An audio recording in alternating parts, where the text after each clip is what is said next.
अस्सलाम वालेकुम। मेरा नाम है ज़ीशान उस्मानी। आज की इस वीडियो का टॉपिक है अमेरिका जाने के हलाल तरीके।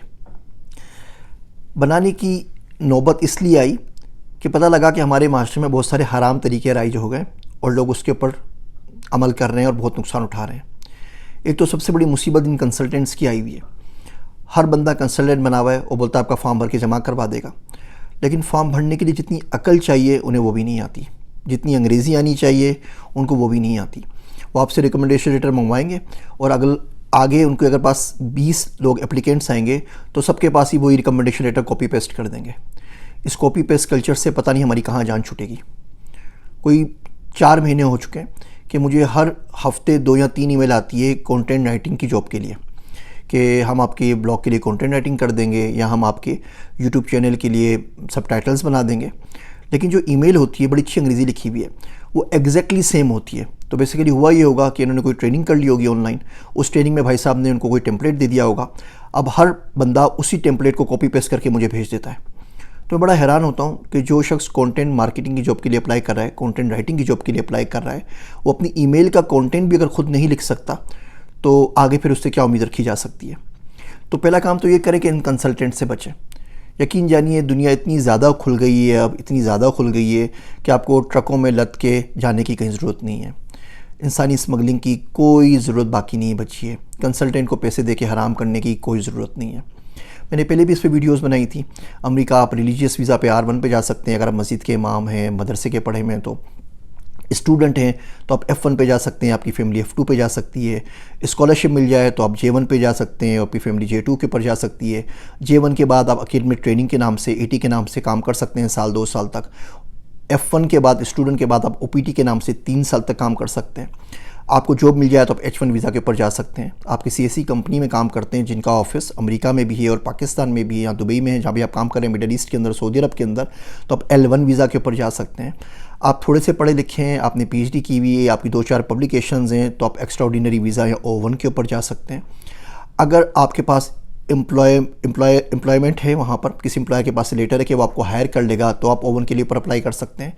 कोई एम्प्लॉयर नहीं है, कोई जॉब आपके पास नहीं है, तो आप नेशनल इंटरेस्ट वेवर के थ्रू जा सकते हैं कि आप बताएंगे जी आप काबिल हैं, आपको डिजिटल मार्केटिंग आती है, आपको अकाउंटिंग आती है, आपको बिज़नेस चलाना आता है, आपको स्टार्टअप बनाना आता है, तो आप NIW के ऊपर डायरेक्टली ग्रीन कार्ड के लिए जा सकते हैं।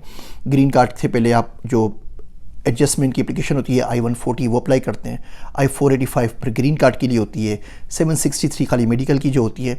कोई यकीन जानिए 50 से ऊपर तरीके हैं। फिर यूनाइटेड नेशंस की वीज़ाज़ अलग हैं, असाइलम की वीज़ाज़ अलग हैं, हार्डशिप की वीज़ाज़ अलग हैं, बहुत सारी चीज़ें। फार्म लैंड के अंदर चले जाएँ, वायमिंग के अंदर 500 रुपये के अंदर एकड़ ज़मीन मिलती है।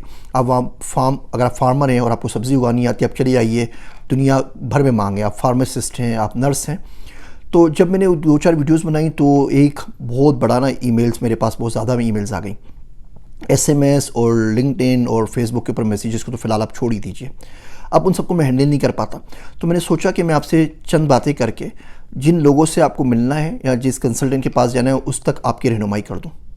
पहली चीज़ तो देखिए, इन चीज़ों पे खर्चा होता है। किसी वीज़े की फ़ीस $700 है, किसी की $1200 है, किसी की $1500 है। फिर इनमें प्रीमियम प्रोसेसिंग होती है। इसका मतलब ये, आप वीज़ा अप्लाई करेंगे तो 15 दिन के अंदर अंदर आपका जवाब आना है अप्रूवल या रिजेक्शन या RFE का। RFE कहते हैं रिक्वेस्ट फॉर मोर एविडेंस। उसमें बोलते हैं जी फला डॉक्यूमेंट्स मिसिंग है, आप और जमा करवा दीजिए। फिर उसका जवाब अगले 90 दिन के अंदर आ जाता है। तो ऐसी कोई कहानी नहीं है कि आपने वीज़ा अप्लाई किया, जैसे कनाडा इमिग्रेशन में होता है 2 साल चले गए, 4 साल चले गए। आप प्रीमियम प्रोसेसिंग अप्लाई करते हैं, 15-20 दिन के अंदर आपकी सारी कहानी ख़त्म हो जाती है। तो प्रीमियम प्रोसेसिंग अप्लाई कर दीजिए, लेकिन उसके भी पैसे लगते हैं। फिर वकील अपने चार्जेस करता है। वकीलों को अपना काम आता है, वो बताते हैं जी फ़लाँ शिक के तहत फ़लाँ चीज़ नहीं है, फ़लाँ सर्टिफिकेट नहीं है, फ़लाँ मेंबरशिप हमने ले ली है, सब कुछ कर लिया है। तो बड़ा ज़रूरी है कि उस बंदे से काम करवाया जाए जिसको काम करना आता है। और ये मैं पाकिस्तानी कंसल्टेंट्स की बात नहीं कर रहा, वो बंदे जो ज़िंदगी में अपने शहर से बाहर नहीं किए, वो आपको पूरी दुनिया भिजवाने की ज़िम्मेदारी ले रहे होते हैं। एक आध तुक्का लग जाता है, कोई बच्चा अच्छा होता है, उसको सक्सेस स्टोरी बना के आगे बेच रहे होते हैं। तो इन वकीलों की जो फ़ीस होती है वो 3000 से 4000, 5000, 6000 के दरमियान होती है। बाकी आपकी फॉर्म की प्रोसेसिंग फ़ीस, DHL डॉक्यूमेंट की फ़ीस तकरीबन $6000 से $10,000 तक का खर्चा है। तो $6000 से $10,000 अगर आपके पास हैं और आप चाहते हैं तो बड़े हलाल तरीके से बहुत आराम से अमेरिका आ सकते हैं। अगर ये नहीं है तो आप मेरी बाकी वीडियोस देखिए, इमर्जिंग टेक्नोलॉजीज़ पे जाइए, मेरी गुफ्तगू पे किताबें पढ़िए, ताकि इस काबिल बन सकें कि वो $6,000 से $10,000 जमा कर सकें। वो जमा हो जाए तो फिर अप्लाई कर दीजिएगा। एक बहुत अच्छा पोर्टल है इमिग्रेशन यू के नाम से, उसका लिंक मैं आपसे शेयर कर रहा हूँ। इसकी मेंबरशिप सिर्फ 30 रुपये की है। माफ़ी चाहता हूँ, मैं डॉलर को हमेशा रुपये बोलता हूँ, मेरे पाकिस्तान में पला बड़ा हूँ तो रुपया ही निकलता है। तो $30 की उसकी मेंबरशिप है महीने की। उसमें तमाम वीडियोज़, तमाम वीज़ा की टाइप्स, कौन से सवाल पूछते हैं, कैसे फॉर्म भरना है, क्या करना है, सब चीज़ें। अगर ज़्यादा पैसे नहीं है तो पढ़ना शुरू करें, $30 महीना आप बड़े आराम से अफोर्ड कर सकते हैं। तो उसका लिंक मैं आपको यहाँ पे दे रहा हूँ। जो वकील है जिसने मेरा अपना खुद केस किया है, बाकी मेरे बहुत सारे दोस्तों का केस किया है, जेकब, उसका भी मैं आपको लिंक दे रहा हूँ। वो इस ईमेल से फ्लड से बचने के लिए उन्होंने क्या किया, मुझे एक फॉर्म बना के दे दिया है। आप वो फॉर्म भरेंगे तो उनको पता लग जाएगा कि आप किस वीज़ा कैटेगरी में फॉल होते हैं और आप क्वालिफाई होते भी या नहीं होते, ताकि ना उनका टाइम ज़ाया हो, ना आपका टाइम ज़ाया हो, ना पैसे ज़ाया हो।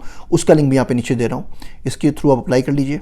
उम्मीद करता हूँ कि आपको कामयाबी मिलेगी, और अगर आप यहाँ पहुँच जाएँ और किसी में कामयाबी हो तो मुझे ज़रूर बताइएगा। मज़ीद कोई सवालात हैं, आप चाहते हैं मैं उन वकील साहब के साथ लाइव ब्रॉडकास्ट कर लूँ या पॉडकास्ट कर लूँ, तो भी मुझे बताइएगा, हम ये भी काम कर सकते हैं। मेरी बातें सुनने का शुक्रिया। मैं हूँ आप सबका ज़ीशान उस्मानी।